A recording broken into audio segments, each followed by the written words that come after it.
আলহামদুলিল্লাহ, আল্লাহ তাবারাকা ওয়া তাআলার বড় মেহেরবানি যে আল্লাহ রাব্বুল ইজ্জত আমাদেরকে জিলহজ মাসের আখিরি জুমার নামাজে আল্লাহর ঘর মসজিদে এসে নামাজের অপেক্ষায় থাকার তৌফিক দান করেছেন। বলুন আলহামদুলিল্লাহ।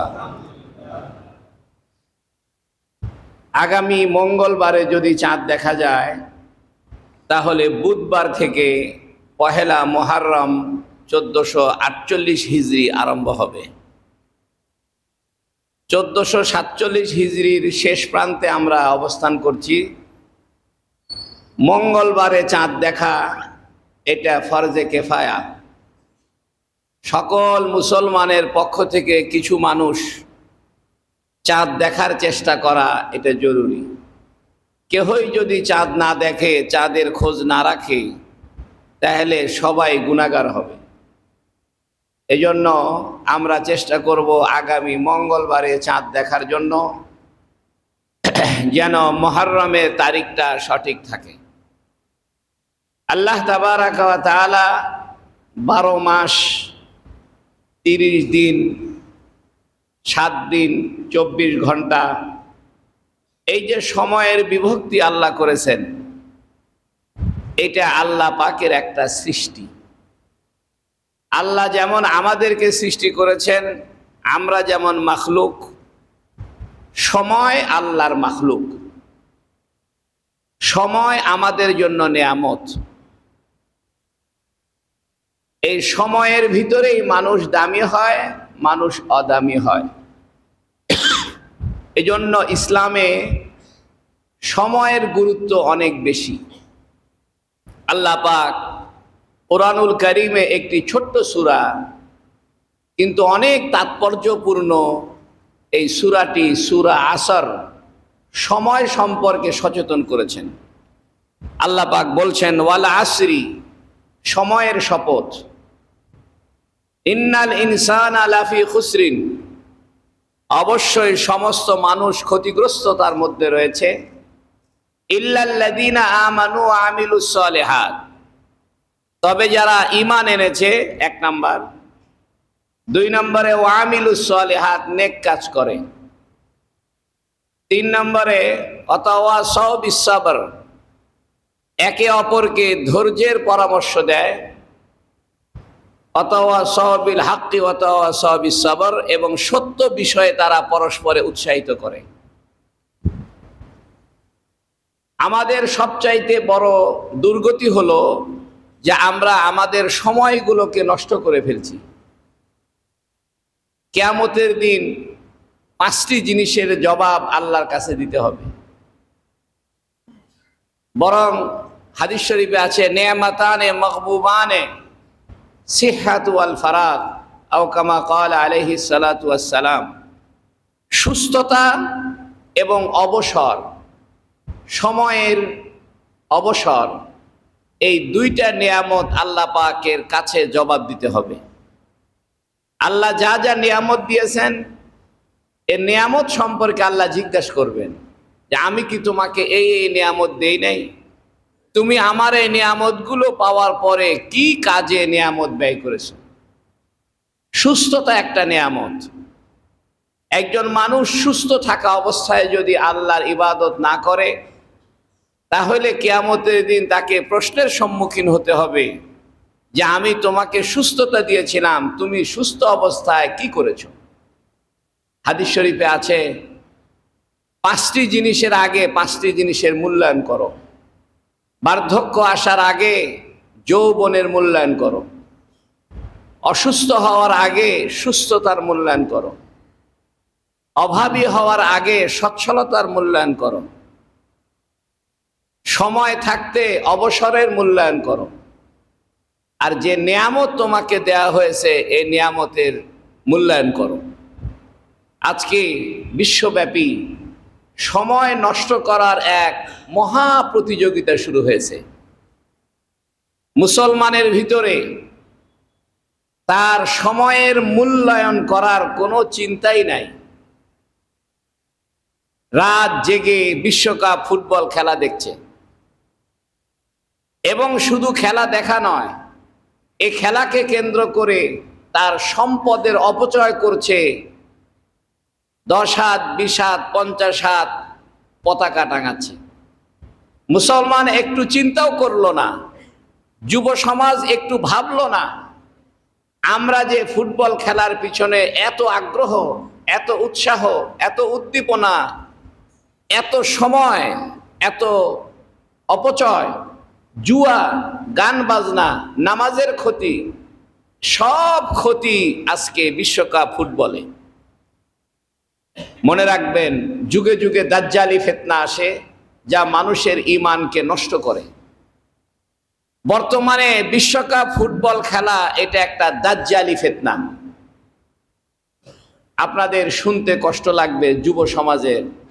আপনারা মনে করেন যে না, আমরা তো শুধু সাপোর্ট করি, আমরা একটু খেলাধুলা পছন্দ করি, এই জন্য এক দলকে সাপোর্ট করতেছি। যে না, আপনার সমর্থন আর অসমর্থন, আপনার আগ্রহ আর নিরাগ্রহ, আপনার সব কিছু এটা ঈমানের ভিত্তিতে হতে হবে।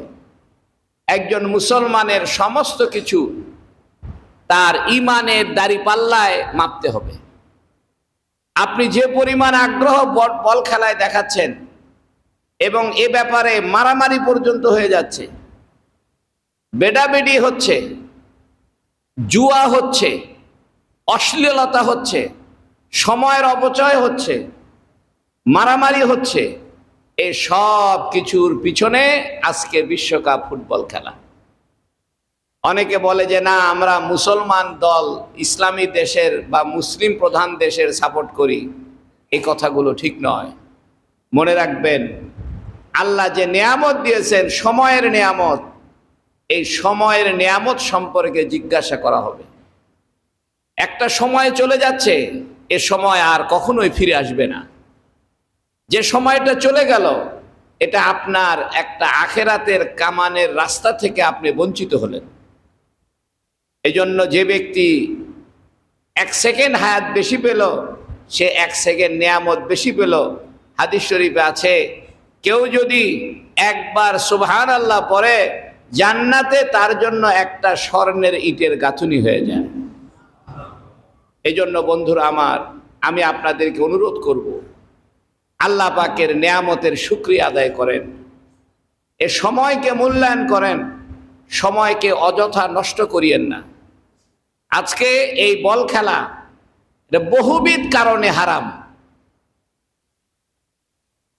এক সময় ফিতনা ছিল কুফুরির ফিতনা, শিরিকের ফিতনা। এখনো কুফুরি শিরিকির ফিতনা আছে, কিন্তু মুসলমানদেরকে এমনভাবে শয়তান ধোঁকা দিচ্ছে যেন মুসলমান টের না পায় যে তার ঈমানটা কিভাবে নষ্ট হচ্ছে। এই বল খেলাকে কেন্দ্র করে বুর্জুয়ারা, পুঁজিবাদী বিশ্ব, তারা লক্ষ লক্ষ ডলার ইনকাম করছে এবং এটাকে কেন্দ্র করে গোটা পৃথিবীতে রাজনৈতিক মেরুকরণ করা হচ্ছে। যেখানে ইরানের মুসলমানদেরকে হত্যা করা হয়, ফিলিস্তিনের মুসলমানদেরকে রক্তাক্ত করা হয়, তাদের বাড়িঘর থেকে তাদেরকে উচ্ছেদ করা হচ্ছে, আর সেই উচ্ছেদের পিছনে সমর্থন দিচ্ছে আর্জেন্টিনা। আপনি শুনলে আশ্চর্য হবেন, আর্জেন্টিনা এবং ব্রাজিল, আমাদের দেশের মানুষ, যুব সমাজ দুইটা দলে বিভক্ত। কেউ আর্জেন্টিনা করে, কেউ ব্রাজিল করে। আপনি একটাবার চিন্তা করলেন না, এই ব্রাজিল এবং আর্জেন্টিনা দেশে ছেলে ছেলে বিবাহ বৈধ। এই আর্জেন্টিনা, ব্রাজিল এরা ফিলিস্তিনের বিপক্ষে অবস্থান নিয়েছে, মুসলমানদের বিরুদ্ধে অবস্থান নিয়েছে। আপনি সেই দেশের সাপোর্টার হচ্ছেন, সেই দেশের পতাকার জন্য আপনি সময় নষ্ট, অর্থ নষ্ট, আপনার ব্যস্ততাকে আপনি সেখানে ব্যয় করছেন। মনে রাখবেন, কিয়ামতের দিন আপনাকে জিজ্ঞাসা করা হবে, ওয়াল আসরি, সময়ের শপথ, আমি তোমাকে 50 বছর, 60 বছর, 70 বছর, 40 বছর হায়াত দিয়েছিলাম, তুমি এই হায়াতে কি কাজ করেছো? আল্লাহ পাক কোরআনে বলেন, ইন্নাল ইনসানা লাফি খুসরিন, মানুষ ক্ষতিগ্রস্ত, ইল্লাল্লাযীনা আমানু, তবে যারা ঈমান এনেছে। আমরা তো ঈমান এনেছি, পরের আয়াতে বলছেন ওয়া আমিলুস সালিহাত, যারা নেক আমল করে। বল খেলার সাপোর্ট করা, রাত্রেবেলা উঠে উঠে বল খেলা দেখা, দুই দলে ভাগ হওয়া, এক দল আর এক দলকে হেয় করা, এক সাপোর্টার আর এক সাপোর্টারকে তুচ্ছ তাচ্ছিল্য করা, এবং এই বল খেলাকে কেন্দ্র করে অনেক মানুষ কান্নাকাটি করে। যে যে দলকে সাপোর্ট করে সেই দল যদি হেরে যায় তাহলে সে ব্যথিত হয়। মনে রাখবেন, নবীর যুগে রোম এবং পারস্য যুদ্ধ হইতো। তখন নবীর যুগের মক্কাবাসী দুই ভাগে বিভক্ত ছিল। এক ভাগ ছিল রোমের পক্ষে, যে রোম জয়লাভ করলে তারা খুশি হইতো। আর এক ভাগ ছিল পারস্যের পক্ষে, পারস্য জয়লাভ করলে খুশি হইতো। ঠিক আজকের যুগেও ওই রোম আর পারস্যের জায়গায় আর্জেন্টিনা আর ব্রাজিল দখল করেছে। সে সময় জাহেলি ছিল, কুফুরি ছিল রোম আর পারস্যের সাপোর্ট করা, আর বর্তমানের কুফুরি আর জাহেলিয়াত আসছে আর্জেন্টিনা ব্রাজিলকে সাপোর্ট করা। বাড়িতে বাড়িতে পতাকা তুলেছেন, আপনার লজ্জা হওয়া উচিত, আপনার আত্মমর্যাদা বোধে লাগা উচিত, ইমানের গায়রত থাকা উচিত। যে দেশ, যে আয়োজকগণ তারা কাফের, তারা ইসলামের শত্রু, তারা বল খেলাকে কেন্দ্র করে গোটা বিশ্বে জুয়ার সয়লাভ করেছে। বিভিন্ন জায়গায় জুয়া হচ্ছে, বিশ্বের বিভিন্ন দেশে ক্যাসিনো আছে, জুয়া খেলার দোকান আছে, মানুষ সেখানে জুয়া ধরছে যে আর্জেন্টিনা জিতলে এত ডলার, কেউ ধরতেছে অমুক দেশ লাগলে এত ডলার। ব্যক্তিগত পর্যায়েও জুয়া খেলা হচ্ছে।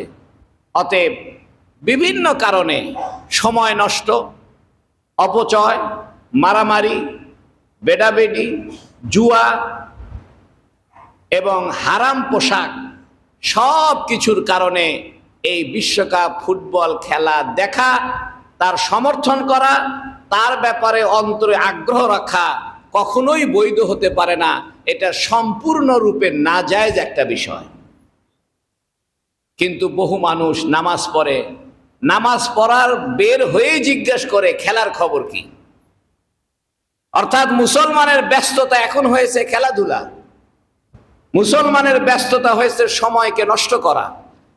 এই জন্য আমি আপনাদেরকে বলবো, একটু চিন্তা করেন, একটু হুঁশের ভিতরে আসেন। যেদিন কিয়ামতের দিন আল্লাহ জিজ্ঞেস করবে, তোমাকে আমি অবসর দিয়েছিলাম, অবসর সময় কি করেছো? তোমাকে আমি সময়ের নেয়ামত দিয়েছিলাম, আমি তোমাকে 40, 50, 60, 70 বছরের হায়াত দিয়েছিলাম। এই হায়াত তুমি কিভাবে খরচ করলে, এই হায়াত তুমি কিভাবে ব্যয় করলে, এটা জবাব দিতে হবে। বন্ধুরা আমার, নেয়ামতের শুকরিয়া আদায় করতে হয়। লাইন শাকারতুম লাযীদান্নাকুম, তুমি যদি শুকরিয়া আদায় করো আমি তোমার শুকরিয়ার নেয়ামতকে বৃদ্ধি করে দিব। এই জন্য আপনি আজকে সুস্থতা আছেন, সময়ের অবসর আছেন, আপনি অবসরকে নষ্ট করিয়েন না, আপনি অবসরকে কোরআনের পিছনে ব্যয় করেন। হাজার হাজার মুসলমান কোরআন জানে না, তাদের বাড়িতে একটা কোরআন শরীফ নাই, বাংলা তরজমা কোরআন শরীফ নাই, কিন্তু হাজার হাজার মুসলমান পতাকা বাসায় টাঙায় রাখছে। সে এটাকে গর্ব করে বলতেছে আমি অমক দলের সাপোর্টার। সে অহংকার করে বলতেছে আমার বিল্ডিং এ অমক দেশের পতাকা, মানুষ দেখুক আমি অমকের সাপোর্টার। সেই সাপোর্টারের দেশের গেঞ্জি সে গায়ে দিচ্ছে। তুমি নেইমারের প্রেমে পড়েছো, মেসির প্রেমে পড়েছো, রাসূলুল্লাহ সাল্লাল্লাহু আলাইহি সাল্লামের প্রেমে পড়ে তুমি দাড়িতে রাখতে পারোনি। কিয়ামতের দিন যদি আল্লাহ জিজ্ঞাসা করে, তুমি আর্জেন্টিনা ব্রাজিলের গেঞ্জি পছন্দ করে সে গেঞ্জি গায়ে দিয়েছিলে, তুমি সেই দেশের সাপোর্ট মানুষকে বুঝাইছো, তোমার হুন্ডার কালার চেঞ্জ করেছো ব্রাজিল আর আর্জেন্টিনার পতাকার কালারে, কিন্তু তুমি কখনো চিন্তা করনি যে আমার চেহারা দেখে যেন মানুষ বুঝে আমি রাসূলুল্লাহ সাল্লাল্লাহু আলাইহি সাল্লামের উম্মত। তোমার হুন্ডা দেখে বোঝা যায় তুমি কোন দেশের সাপোর্টার, তোমার গেঞ্জি দেখে বোঝা যায় তুমি কোন দেশের সাপোর্টার, তোমার বাসার পতাকা দেখে বোঝা যায় তুমি কোন দেশের সাপোর্টার। কিন্তু তোমার চেহারা দেখে, তোমার মুখখানা দেখে, তোমার পোশাক দেখে বোঝার উপায় নাই তুমি কোন নবীর উম্মত। তুমি কি ইমানদার, তুমি কি মুসলিম না কাফের, বুঝার কোনো উপায় নাই। এই জন্য মনে রাখবেন, ইসলামী পোশাকের একটা বড় বিষয় হলো আইডেন্টি। আপনার পোশাক দেখে বোঝা যাইতে হবে আপনি মুসলমান। তাছাড়া আপনাকে সালাম দিব কিভাবে?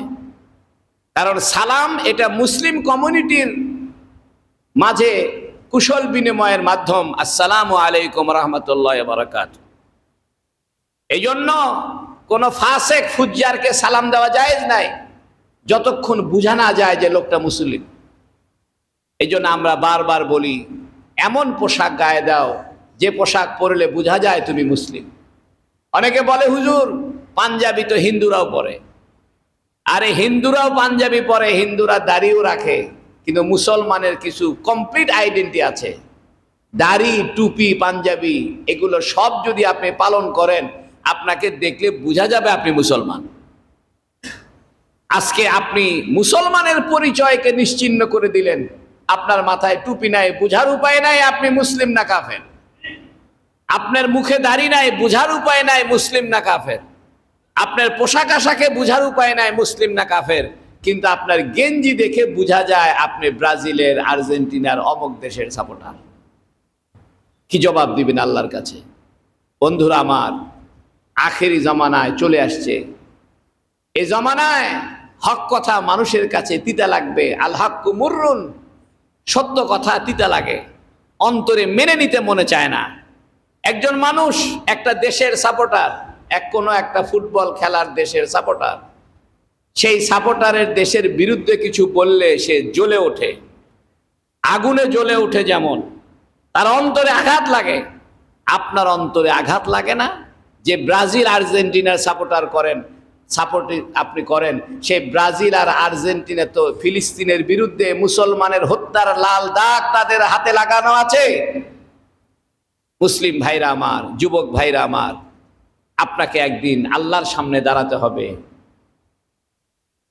ওয়াম্মা মান খাফা মাকামা রাব্বিহি ওয়া নাহান নাফসা আনিল হাওয়া, যে ব্যক্তি আল্লাহকে ভয় করে এবং আল্লাহর সামনে দাঁড়াতে হবে এ কথা তার অন্তরে আছে, সে কখনো কোনো সাপোর্ট করা অথবা সাপোর্ট না করা, কোনো দিকে অন্তরে ঝুঁকে যাওয়া, এটা আল্লাহর রাসূলের বাইরে যেতে পারে না। এই জন্য হাদিস শরীফে আছে, আল হুব্বু ফিল্লাহ ওয়াল বুগযু ফিল্লাহ মিনাল ঈমান। ভালোবাসা এবং হিংসা এটা সবটাই হতে হবে আল্লাহর ঈমানের স্বার্থে। আপনি বুকে হাত দিয়ে বলেন তো দেখি, বল খেলার পিছনে ঈমানের কি স্বার্থ লুকায় আছে?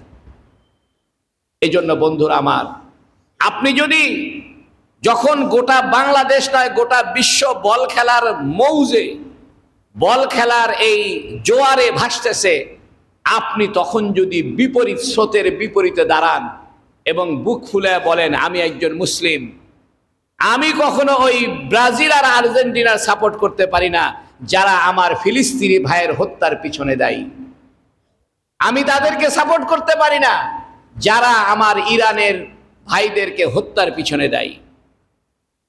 আপনি এগুলোকে তুচ্ছ জ্ঞান করে এক বল খেলার মহব্বতে আপনি আপনার ঈমানকে বিক্রি করে দিলেন।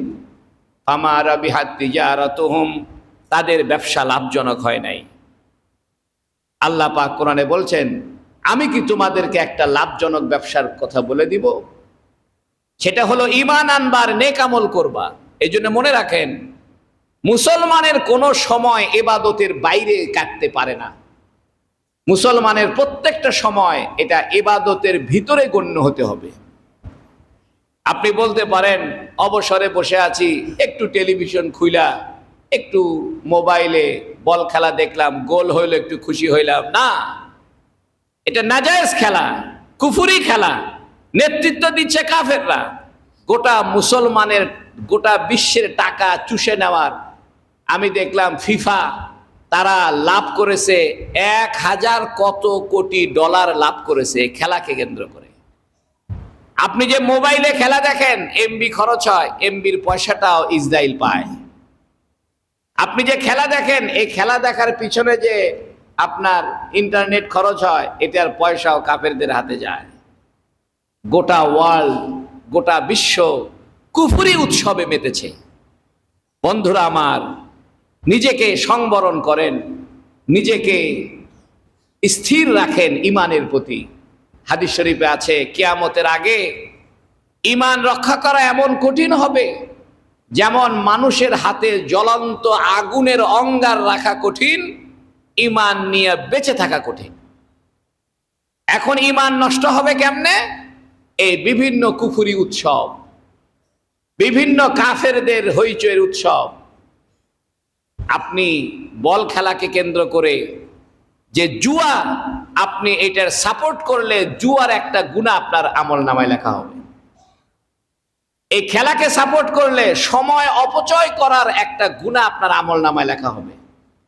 এই বল খেলাকে সাপোর্ট করলে অর্থনৈতিক অপচয়, এই যে পতাকা, কত মানুষের কাপড় নাই, কত মানুষের চিকিৎসার ব্যয় নাই, কত মানুষ অভাবের তাড়নায় খানা খাইতে পারে না। এমনও মানুষ আছে একটা লিচু খাইতে পারে নাই টাকার অভাবে। আপনি হাজার হাজার টাকা খরচ করছেন এই বল খেলার পতাকার পিছনে। আপনার অন্তরে কোনোদিন এই কথা জাগ্রত হলো না যে না, আমরা পাড়ার ছেলে পেলে মিলে টাকা পয়সা সংগ্রহ করে এই গ্রামে যারা গরিব মানুষ আছে তাদেরকে একটু লিচু কিনে দিই, যারা গরিব মানুষ আছে তাদের জন্য একটু আম কিনে দিই। করেন, নেক আমল করেন। ওয়াসারিউ ইলা মাগফিরাতিন ওয়া জান্নাহ আরদুহা কারদিস সামাওয়াতি ওয়াল আরদ।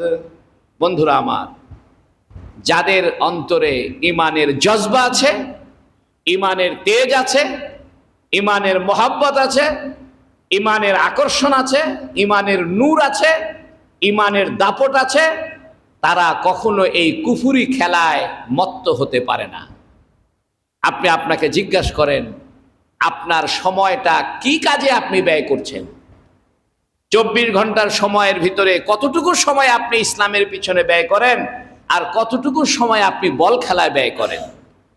আপনার মস্তিষ্ককে জিজ্ঞাসা করেন, আপনার চিন্তা শক্তি কতটুকু সময় আল্লাহ রাসূলের সন্তুষ্টির পিছনে ব্যয় হয় আর কতটুকু সময় এই বল খেলার উৎসাহ, উদ্দীপনা, আগ্রহের প্রতি ব্যয় হয়।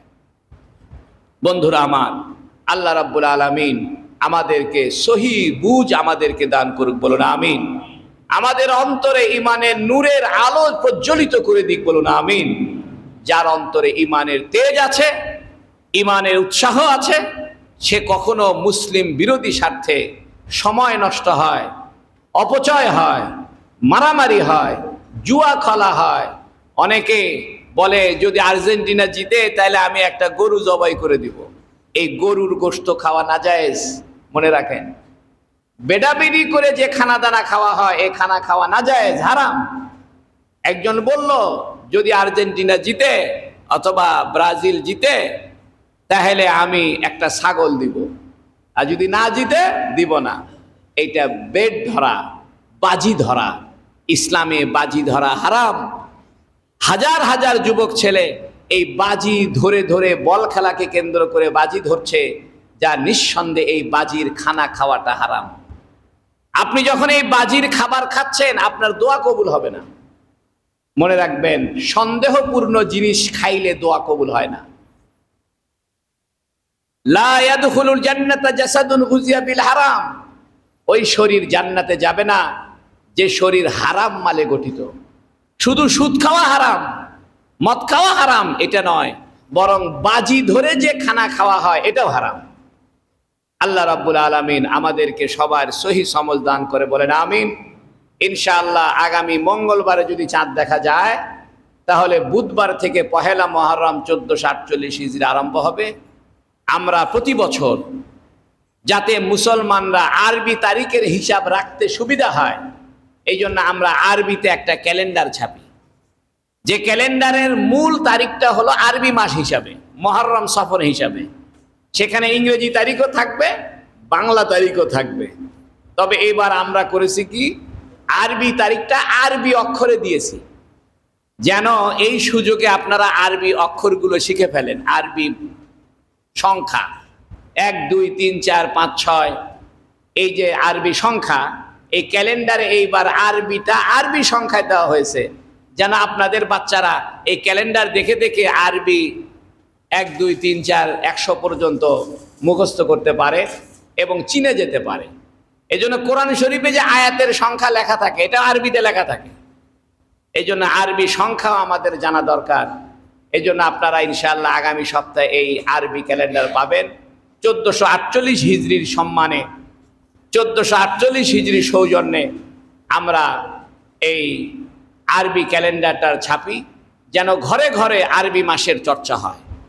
এবং প্রত্যেক মাসের নামকরণ কেন হয়েছে, মুহররমের নাম কেন মুহররম রাখা হইল, সফরের নাম সফর কেন রাখা হইল, রবিউল আউয়ালের নাম কেন রবিউল আউয়াল রাখা হইল, রমজানের নাম কেন রমজান রাখা হইল, এটার কারণটাও প্রত্যেক মাসের শেষে লিখে দেওয়া হয়েছে। আল্লাহ রাব্বুল আলামিন আমাদের সবাইকে এই বল খেলার কুফুরি শয়তানি সময় নষ্ট অপচয় জুয়ার এই আড্ডা থেকে আমাদেরকে হেফাজত করুক, বলুন আমিন। ওয়া আখিরু দাওয়ানা আনিল হামদুলিল্লাহি রাব্বিল আলামিন। যারা সুন্নত পড়েন নাই সুন্নত পড়েন।